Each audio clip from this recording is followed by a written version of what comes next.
Welcome back to our adventures in learning to weave. So as you can see, we've gotten our loom completely dressed, which is no small feat. Give yourselves a round of applause. It takes a lot of work to get here, and I promise it's going to be easier from here on out. So today we're going to be covering the importance of weaving a header and what that looks like. And we'll also begin doing a sample piece of our warp so we can see how the treadling works. The treadles are the foot pedals, and they're connected to our shafts here, so they raise and lower. So we'll be looking to see the order of the treadling that we'll be doing and figuring out if we like it and making sure we feel comfortable with weaving. So we're going to be working on a plain weave and eventually a twill houndstooth, and our loom is dressed for both of those. It'll just be different treadling orders. So let's get started. All right, so once we have dressed our loom and everything is tied back, what we want to do is we want to weave a header. And what a header is, it's a bunch of cloth. You can use chunky yarn, you can use sticks, you can use cardboard, anything that acts as a spacer. Because as you can see, whenever we tied on our yarn ends, our string ends, these warp pieces here, they create these V's, and we can't weave very well when we have the V's. So you can see that as we move the beater, that it'll actually even out the warp pieces and space them appropriately. But for us to actually be able to weave, we need to have this space reserved. Otherwise, essentially it means we can't use it. It becomes a bit of loom waste, or we can use it as fringe. But for our purposes, this is going to be loom waste because we're going to be weaving an example piece first before we start actually working on our scarves. So what we do is we make sure that our treadles are appropriately attached to our shafts. So I have a standard drop. So my first shaft rises when I hit my first foot pedal, and then my second is up for my second. My third goes up for my third, and then my fourth goes up for my fourth. A lot of looms actually have six treadles. So the tie-up might be a little different, but it also works the exact same way. So once you know how your loom is set up, we can get started with our header. So a plain weave is raising shafts 1 and 3. So for mine, I have to use both of my feet and raise them up. So you'll see that we have 1 and 3 raised, and then if we go over, we can do 2 and 4. Also raising, very good. A good test too is to check and make sure that our shed is clear, so you can get your hand in it and there's no strings that are out of place. Again, like on 1 and 3, I've got a little bit of issue here, and that's mostly just because of the yarn that I chose, and it's not tight enough. So if I can tighten it a little bit, it'll work. So let's grab some cloth here. We'll start with one piece. This is just a piece of old sheet. You can literally use anything, like I said, old t-shirts, anything. So we'll start by raising shafts 1 and 3. And I'm just going to take my hands and I'm pulling it through. Whenever we start weaving, we'll actually be using these boat shuttles, but for now, we're just gonna pull it through. Okay, so once you have it through, just go ahead and let those down. And then use your beater to bring the fabric down. And it's called a beater because you're beating the fabric into place. And we'll talk more about that when we start actually weaving with our string, but for now, that's what we're looking at. So then I'll move on and I'll do 2 and 4. So I grab my end here, I'm raising the alternating shafts, and I'm gonna bring this through, making sure it doesn't get hooked on anything with my loom. And I always like to hold here on this end here, and then on the opposite side that I'm weaving through, I bring it up at a 45-degree angle. It's not so important for warp, but for a sample kind of header, but I'll talk about it now. And that is because whenever you actually bring down the beater, the string has to pass over and under all of these strings, so it's not just a straight length. So we need extra spacing here, so that way we don't bring in the edges of our scarf. Okay, so I'll go ahead and then I'll do 1 and 3 again. You get the idea. I'm gonna go all the way up now.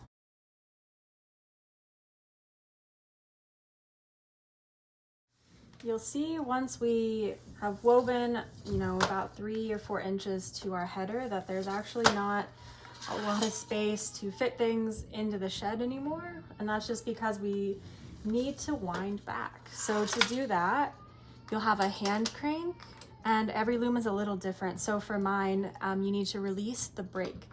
So I have a handle on my right side. There's also some looms that have a brake pedal that'll also be on the right side, separate from the treadles. So basically, if you have a pedal, you'll be stepping down on it, holding it down, and then you can start to wind. And you'll hear a clicking sound. That means it's good. You shouldn't feel tension whenever you do this. If you do feel tension, it's probably because you don't have your brake on or off. So just go ahead and wind it back a little bit. And then you just take the brake off, and then you can tighten it a little bit because you want to make sure you have a good amount of tension across your warp. So I might even go one more click. If you happen to get really carried away and you're like, ooh, I'm gonna keep going back, and then you realize that you've gone too far and that you actually you've gone too far over the breast beam, what you need to do is, again, disengage your brake. So step on your brake or pull up your lever, and then you'll want to make sure that you're lifting up this claw tooth down here. It'll be a little different again for every loom, but you just want to find how your brake works with like the claw tooth. And you'll actually move your handle from the front gear area, and you'll bring it onto the back area. And with, again, so with your brake on, it's kind of awkward to do it, and with the teeth up, so you're not gonna have this to stop. Then you can actually wind it backwards. So this goes backwards, and it gives us space to restart, essentially. So then once you do that, let your brake go, slide back the tooth, and then you're gonna need more tension here. So you can either just get it a little tighter, or if you need more space, again, you can just put your brake, disengage your brake again, and then wind a little bit at a time. Put the brake on, tighten it, test your tension. Maybe one more just to make sure it's firm, but not so much that it might break.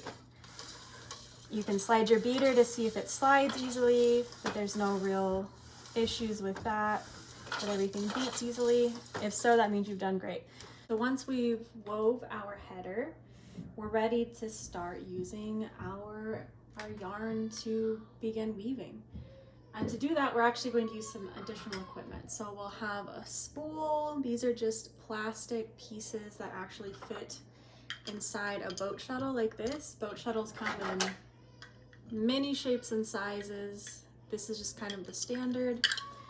And so the spools will fit inside this piece of metal that rises up, and you slide it on, and then you click it in place, and then the spool will actually go, and then string comes out here, and it's just so much easier to handle than doing it by hand like we were doing with the warp, with the header. So what we'll be doing is we'll be winding our yarn onto these spools. So just find the yarn, the two colors that you're working with, and there's several methods to winding on the yarn. I think the most effective is actually to have an even balance. So what I do is I hold it up like this, and then I'll put my thumb on the end of the warp here, the end of the yarn, and then I'll start winding, wrapping it around in circles, and I'll make sure that I'm going over that end just a little bit. So once I do that, then I want to cover all of the spool with the yarn. So I want to just basically be going back and forth over and over to make sure that it's evenly done. There's nothing that gets filled in too quickly. Sometimes you can flip it over and just keep winding. So we'll do that, and we'll do that for both colors. And we want to make sure that the yarn is about to the height of what the spools are. So you'll see what that means as we do it. All right, once we have put our thread on our spools, we're ready to put it into the boat. I did want to show you really quickly just a close-up of what this looks like. Yeah, so you'll see that it's pretty much to the ends, to the tops here. And that's as much as you want to go. You can go a little more depending on what boats you're using, but in general, this is a decent amount. We also have tools in our studio for students to use to help speed along this process, but it's also really good to learn how to do it by hand, especially if you don't have access to that. All right, so once you have your spools, we'll take our boat shuttle and we will put our spools in there. We want to make sure, think of this like a roll of toilet paper right now, and we want the roll of toilet paper to be rolled under. So we want the string to be coming around and come from the underside. This is going to release a lot of tension. We're going to reduce a lot of tension as we're actually weaving. So make sure you have that facing under, and then we'll put this onto the metal piece. And then you'll want to take the end of your thread and actually thread it through. There's a hole on the front of a boat shuttle, so you'll just thread that through and then drop your metal piece down, and now you have a shuttle that's ready to go. So I'll just go ahead and line that up a little bit. So do that for both colors, and then we will get started doing some samples. We have our shuttles threaded, header wove. Now we're ready to start the real deal. So, well, the sample real deal. Always do samples if you're scared, or if you're nervous, or if you're not. If you're really confident, look and see if your pattern looks good. Test that confidence. All right, so we're gonna start with our plain weave. So to do the plain weave, we'll be raising shafts 1 and 3. So when I say shafts 1 and 3, I mean this is shaft 1, okay? And then this is shaft 3. Whenever we're looking at how our treadling is, these are our petals that connect to the shafts. Mine is a 4 treadle loom. Most of yours are 6s, which is totally fine. It works the same exact way. So if you push down 1, that is connected to the first shaft. If you push down the second, that goes to the second shaft. So whenever we want to do a plain weave, we want to hold down 1 and 3. It's really hard to do with my hands, but imagine these are feet. And then likewise, you'll want to do 2 and 4 alternating. Yep, super hard. Okay. So you'll do that over and over again. So for my loom, I need to push down on the first and third shafts both at the same time. And to do that, then these will raise, and I'm gonna tighten it a little more. Yeah, there we go. So that gives me a nice clean shed. And when I say a clean shed, I mean that there's no threads that are kind of sitting midway. It's all very, very clean. I could fit my hand through it, no problem. So these shuttles are really handy because what we do is we can sit our shuttles on this little bar here where our beater is beside our reed. So we can sit that there, and then we'll hold on to the end of our thread, and then we'll just give it a little push through our warp, still keeping our feet on the treadles, and then bringing that through. And then I always just like to sit it on my opposite side. And so once we've done that, I like to keep my pieces up in the air, keep my feet on the treadles, and I will hold, just like I did with the weaving the header, I'll hold my thread in place on the end here, and then I'll keep it at a 45-degree angle, lower my shafts, and then I will bring my beater back. And then you can look and you see you should have, the thread should go over one, under the other, over one, under the other. So that is the start of our plain weave. So then we'll do shafts 2 and 4. We can see the shed is still nice and clean. And we'll just take, with our opposite hand now, we'll do the same thing where we're kind of holding onto the thread so it doesn't catch or ruin our edges. And then we'll bring the shuttle through, give us a little space, and then you'll see that there's a little loop that starts to form on this far side where we're continuing. So I like to give the loop a tiny bit of space, maybe an 1/8 of an inch just of extra space where I hold my finger, I pinch my finger over my last end piece here that's part of the warp, and then the weft, this piece that we're shooting across. So I'll hold that there, and then I'll make sure that I have a 45-degree angle, that I'm holding my thread here again, and then I will let down the shafts. Sometimes they get hung up on mine, so we'll let that down easy. And then we just bring it down. And the secret here to weaving like this is you'll notice that you can't quite get the threads up next to each other, and that's actually a good thing. We want to see tiny little squares between all the pieces, because once we remove the tension from the threads and we take our scarves off of the loom, the threads will start to tighten up then, and since we're using wool-based thread, the holes will shrink even more and it'll look like a solid piece of fabric that we're working on. But we need to make sure we have room for that to happen or it shrinks even more, and we don't want a lot of shrinkage. You'll also see that there's an extra little tail here from where we started. We can just weave that in. So this next time that we're going to start here, we're going to restart by raising 1 and 3. Do the same thing where we're going to pass this through. But then I'm also going to grab my little tail and I'm just going to pass it through with this piece and using my hands and making sure I'm not being too tight, holding anything too tight or anything, and just kind of let it sit like that and then leave it up, because what we'll do is we'll cut it off later once we've washed it and it'll be totally fine. You won't even see it. So again, make sure you have a little bit of space here on the edges so nothing crowds in or shrinks, and then pinch and hold. Make sure you've got your 45-degree angle. Drop your first and third shafts and then bring your beater back again. And again, we want to have a nice small square of space in between. And then we'll do it again with shafts 2 and 3, passing it through. You'll start to get your own kind of groove and speed as you work on it. All right, so then once we have 4, we've done it 1, 2, 3, and then 4. We're actually going to alternate colors, because that's what we've done here with our warp. We have 4 pieces of one color, 4 pieces of the other, and then we're alternating back and forth. We're going to do the same thing here so we can actually create blocks of patterns. So what I'll do is I'll restart just like I did with my first color, raise shafts 1 and 3, and then bring my shuttle through, making sure I'm holding onto the end and giving myself a little wiggle room, holding that edge down, 45-degree angle, drop it, bring it in, keeping my nice little squares there, doing 2 and 4, bringing that around. Sometimes I'll sit my other one just on top of my weave just so it isn't in the way of anything. Okay, and then this one is a 1 and 3 again, and we want to tuck in our tail. So we'll go across with the shuttle, and then we'll take our little tail and just follow that same pattern, choosing just a spot somewhere in the middle where we can have a little tail that sticks up that we'll cut off later. So pinching the ends, 45-degree angle,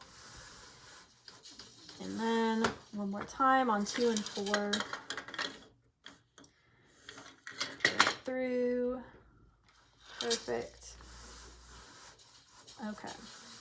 So then once we've done 4 of that, we'll actually switch colors. And to do that, the reason why I moved my shuttle onto my warp right then is so that way I know once I finished and my shuttle is sitting here, I'm actually going to pick up the other one and then move this over. And this helps us create a loop on the edges so we don't skip any pieces of our warp as we're beginning again.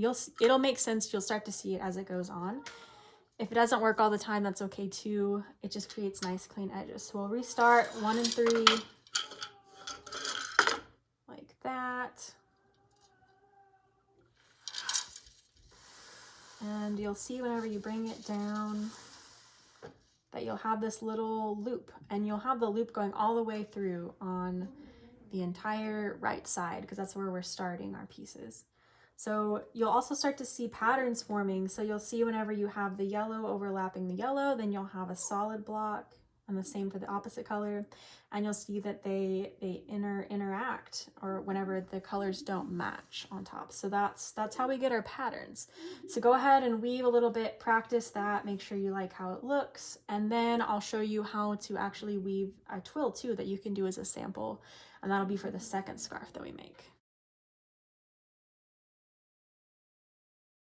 So give yourself space and room to kind of play around and do your plain weave, test it out, see how it feels. And whenever you're ready to do a sample of your twill, it's the same basic idea, except the treadling is different. So for the twill, you'll be doing shafts 1 and 4, and then you'll do 1 and 2, and then you'll do 2 and 3, and then you'll do 3 and 4. Nice and neat. 1 and 4, and then 1 and 2, and then 2 and 3, and then 3 and 4, and then you'll switch colors, and then you'll restart with 1 and 4, and you'll go over and over. So what that looks like in practice, again, we'll be doing groups of 4. So we'll start with 1 and 4. And again, you should have a clean shed. There shouldn't be warp that is sinking down or anything. So send that across. Pinch and hold at your 45-degree angle. And then again, we'll still want to do we want to have little squares. With this is a 2-2 twill. So what that means is that 2 shafts are raised and 2 are lowered. So that's a balanced twill also. And that means that it's actually easier for for our weft pieces to pass back and forth over and under the warp pieces, the long pieces. So what that means is that we have to be really careful as we're beating our yarn into place, that we're giving it the proper breathing room with the little squares that we're making. They also kind of look like a burlap sack, if you're familiar with that. So just be really careful. So after we do shafts 1 and 4, then we'll do 1 and 2. And we'll pass it through just like that. And then bring it down. And we'll do 2 and 3.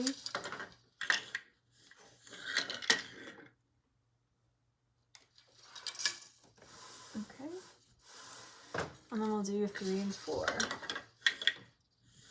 And you'll see that it starts to make it has a different appearance than our plain weave did. This is what a lot of standard clothing is actually woven to, is this type of pattern. So once we do 4, then we're gonna lift up our other color, bring that one over, and we'll start again with shafts 1 and 4. Bringing it through. And again, we'll have the loopy like we like. Okay, 1 and 4, bring it down. And then we'll have 1 and 2.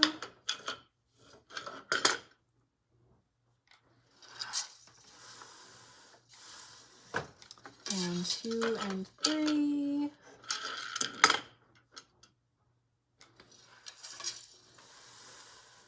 And if you've realized that you have gotten off with your treadling, if you've already beat it down, what you can do is you can just take that out, basically. You can raise those same shafts again and just go the opposite way, and the string will just come right out, nice and easy. And then if you were on the wrong one, then you can start again. So 2 and 3. Okay. And then 3 and 4. And since we're working in groups of 4, it's an even number, so we'll always end on our right side. Cool. And you can again see that the patterns are they look a little different. And whenever we start doing our plaid tartan project, which will be the next one, this is the type of treadling that we'll be doing. It looks really, really nice. You can also start to see that the stitches, the warp, the way that it works with the weft is that, like I said, it's that 2-2, so you can see it starts to rise. There are these really beautiful diagonals that are created, and that's what we're looking for. So keep doing a sample until you feel confident. We'll start with our plain weave first. So once you're finished with your sample, then we'll weave some more header into place. And for our scarves, if we want to have a fringe that's at least 4 inches long, just go ahead and weave a header that's 4 inches long, and then we'll begin the real project.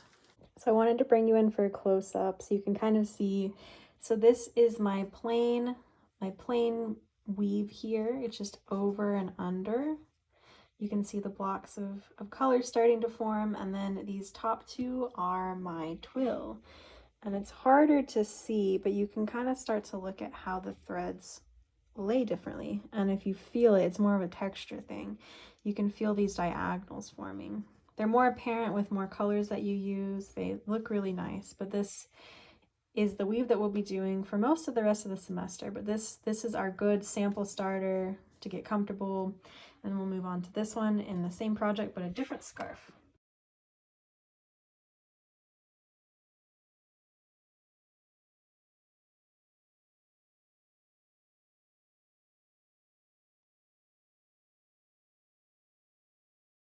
So once you've woven your sample piece, you feel good, you're ready to start your plain weave. It's just like we were doing with our sample weave. So we'll just choose our first color. So I'm going to choose yellow, and I'm going to raise shafts 1 and 3. Hold on to my end piece and just go for it. So that's all we have to do. You'll keep going and going. Some pieces of advice: we want to make sure we're keeping track of how long our warp is, or our weave is, our fabric here.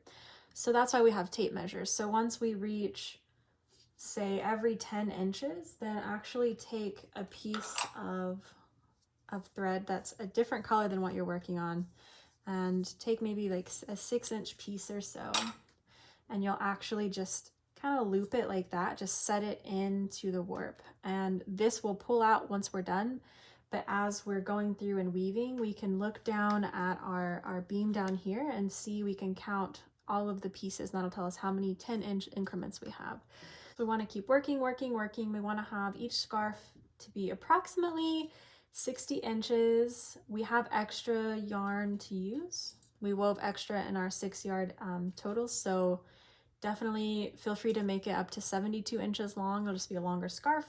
It's totally fine. We have room for that. So do that. Make sure you're marking. And once you have reached the end of your first scarf, you'll weave another header, and then you'll start doing twill, the twill technique that we did. You can also do another sample if you want to, just to kind of remember what you were doing. But that's that. The next video will describe how we'll remove our projects from our loom, and then do the aftercare of how to wash it and clean it and make sure it's ready to be worn.